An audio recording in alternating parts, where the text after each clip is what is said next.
Hey folks, welcome back to our Dice Tower preview. I'm Mark, and today we're taking a look at Imperium The Contention.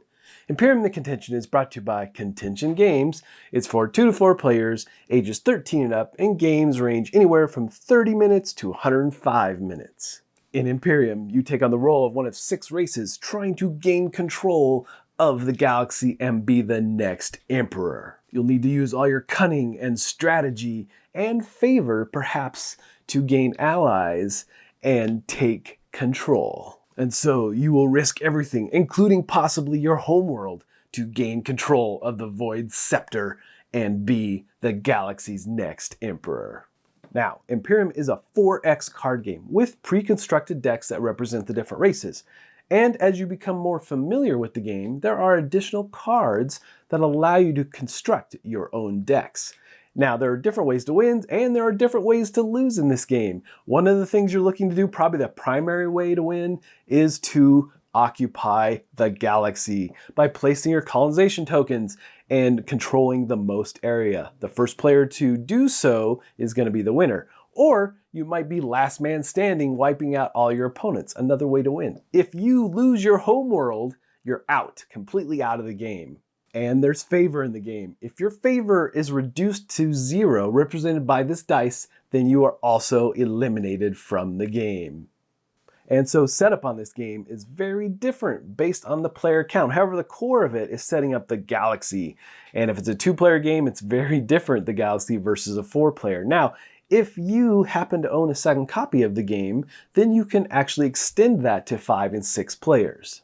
And so to set up the galaxy map, you're going to take the location cards and shuffle them up and deal them out in the configuration that the manual shows. Now, depending on where folks are sitting around the table, when you place your homeworlds, you'll place them in an orientation that faces you. Now, as you're building out this galaxy map, you'll also be placing the Imperial Capital somewhere out in the middle. The Imperial Capital is a special card for sure. It takes a lot to occupy this particular location. And if you do, it acts as one of the tiebreakers at the end of the game. So it is a coveted spot to take control of. However, in a 2-player game, the capital is not needed. Now, each player is going to choose a species deck along with a dice and corresponding tokens for colonizing. You get 7 of these tokens. Again, the first one to place their 7 tokens is going to win the game. And so the dice represents your favor. And again, remember, if your favor is ever reduced to 0, you are out of the game. Everyone starts with 8. Then you'll take your deck and shuffle it up and draw 4 cards. You're going to also add to these 4 cards a bluff card, which we'll talk about in a minute. And finally, you'll do a roll-off to see who starts with the Void Scepter, which is the first player marker, which will become very important here in a minute. However, turns are going to actually work simultaneously. With some exceptions, there will be some priority, and the Scepter will dictate that. Now let's take a quick look at some of these different cards. You have a lot of different things in this deck to do. Mostly one of the things you're looking for are ships, though, to actually move across the galaxy and wage war and take out locations or other ships. So those are things that you're definitely going to need, cards you're going to need to put into play. And of course, like any good game like this, the ships all have a movement, they have their shield or their protection ability, and of course their attack ability. Some of the other cards you'll be using throughout the game are things like actions. Action cards are going to give you special abilities for that particular round or turn, and then they're going to be moved to your scrap pile, and they do varying different things. You also have things like tech and construct. Typically these cards are going to attach or give you your assets and things or locations different abilities or enhancements. And then you have agents. Agents are going to be in your play area and are going to give you special abilities throughout the game. There's also stations. Stations are great defense, and you can add them to your particular locations, or your homeworld really is one of the places you will probably want to play them. And all of these cards have a cost associated with them. As you play them, you have to spend resources in order to do so. And so turns are broken down into 4 phases. And a lot of, again, what you're doing here is simultaneous. So turns move pretty quick and there's not a ton of downtime, but there are moments that require priority. And whoever has the Void Scepter will set that priority and then it'll move around the table, such as with battles and so forth. So the different phases start with the beginning. You have the command phase, you have the face-off, and then you have battle. And so the beginning phase is all about gathering resources. You're going to get one resource for each location that you control plus one.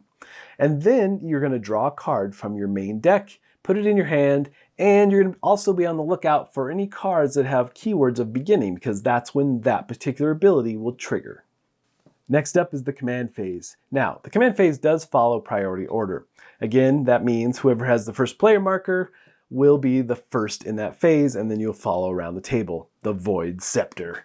All right, so what you're doing here is you're going to be moving your ships because you want to explore. You move your ships across the galaxy, and you're moving them potentially on locations that are face down.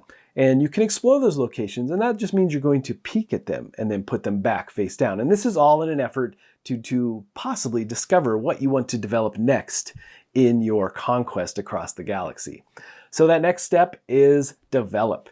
So you might have other cards that you've played previously to give you other develop abilities, but really the main one you're doing is settle.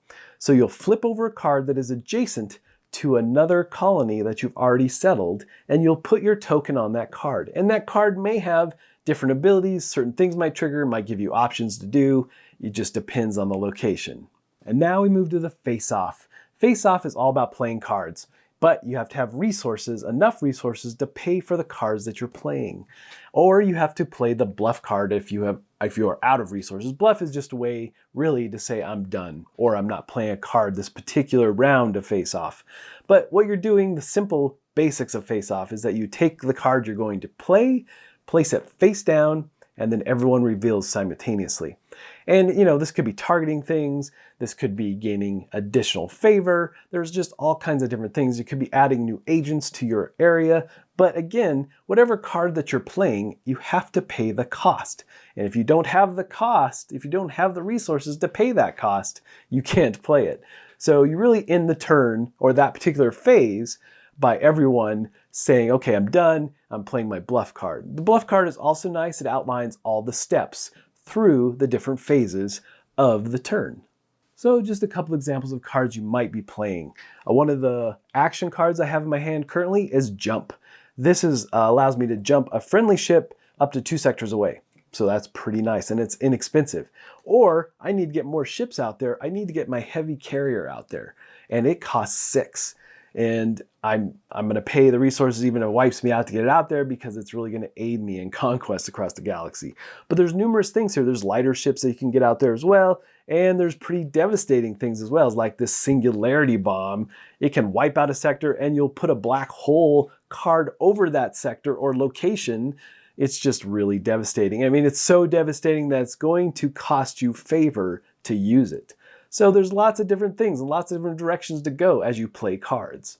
Now, next up, let's take a look at the battle phase. Battle phase may not happen every time, because especially early on, you're going to be exploring, you're going to be getting your ships out there, you may not be engaging yet, but you can engage a location in battle or other ships. So it's pretty straightforward though. You just have to meet or beat the defense value of a location or the ships you're trying to destroy. Destroying ships is great because you get them off the map and reduce your opponent's ability to wage war, but locations are key. So if you destroy a location, you flip the card back over and remove that player's token. And then whatever the defense value of that location was, they're going to lose that much favor. Again, your effort to reduce their favor to 0 will pay off by removing them from the game. And so the turn or the round comes to an end, and if any assets had received damage this particular turn, they are repaired and returned to full health. The Void Scepter is passed to the next player, and they become the priority player. Now we check to see if anyone has won the game. If someone has placed their 7th token, they're going to win. But multiple players could have done that in this round. So you check numerous different types of tiebreakers, but probably the big one is if that player controls the Imperial capital, they're going to win the game. And it can be possible that draws do happen in this game. So keep an eye out for that. So ultimately though, you're trying to be the new Emperor of the Galaxy. All right, folks, just a reminder once again, this has been a Dice Tower paid preview. Everything you've seen here has been in prototype form. So keep a close eye on the campaign for any changes that still may occur. Now, this is a 4X game, and it might seem like a lighter 4X game, but I did find it to be probably more accessible than most 4X games. It was easy to teach and easy for folks to jump into. I really liked the artwork, and there's a rich story behind this game in the rulebook, which I enjoyed. But ultimately, folks, if this looks like a game that would be of interest to you, I'm sure they'd appreciate your support. So I think that's it for me, and until next time, we'll see you at the table. Thanks so much for watching the Dice Tower videos. Find more great videos and reviews, as well as our top-rated audio podcast at Dicetower.com. You can also find other great shows at Dicetowernetwork.com. I'm Eric Summerer, and you've been watching The Dice Tower. The Dice Tower is sponsored by Cool Stuff Inc., where you can find great games for great prices. Cool stuff in stock. Check them out at CoolStuffInc.com.